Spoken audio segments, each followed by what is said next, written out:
રાજુલા શહેરમાં ગત તારીખ 25/1/2026 રવિવારના રોજ સમસ્ત મુસ્લિમ સમાજ દ્વારા ભવ્ય સમૂહ લગ્ન ઉત્સવ યોજાયો, જેમાં 44 દુલ્હા દુલ્હનનો નિકાહ વિધિ દ્વારા લગ્ન ગ્રંથિથી જોડાયા।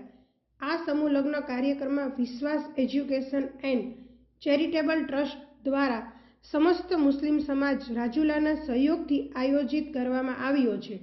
આ સમૂહ લગ્નમાં કુલ 44 દુલ્હા દુલ્હનો નિકાહ કરવાયા। સાવરકુંડલાના પીર તરીક્ત સૈયદ મુનીર બાપુ કાદિર ફાતમી, ઉનાના પીર બાપુ ડુંગર બગદાદી, દુલ્हा सैयद नजीर बापू कार्यक्रम में उपस्थित રહ્યા હતા। दूल्हे हजरात मेरे साथ और दूल्हा ने भी कलमा पढ़े। चलो बिस्मिल्लाहिर्रहमानिर्रहीम।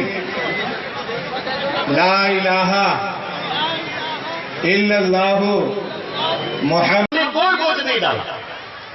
मुझे ये बताइए कि महर अदा करना वाजिब है। महर कौन अदा करेगा? लड़के वाला अदा करेगा। छुआरे निकाह के बाद खारिज कौन तकसीम करेगा? રાજુભાઈ ચોખિયા એડવોકેટ એ વર્ષોથી આ ડબ્બો જોઈતો હોય તો એ આજે અહીંયાથી લઈ શકે છે અને આ ડબ્બાની રકમ એ અહીંયા બેઠા છે। એ સાહેબ ઉપર આવી જાવ ને સાહેબ, હુકમ કેવડો સાહેબ, આવી જાવ બાપા, આવી જાવ।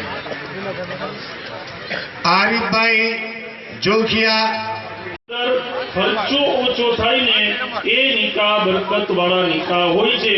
હુઝુરના આ ફરમાનની ઉપર જે અમલ કરે છે ને તો એ નિકાહ પણ બરકત વાળા નિકાહ હોય છે। એ છોકરી જે सबको जमा करना, निकाह से पहले मंगनी करना, निकाह से पहले हल्दी पेठी का जो रिवाज है हमारे समाज में, मेहंदी का रिवाज है, उसमें सबको जमा करना, ये कोई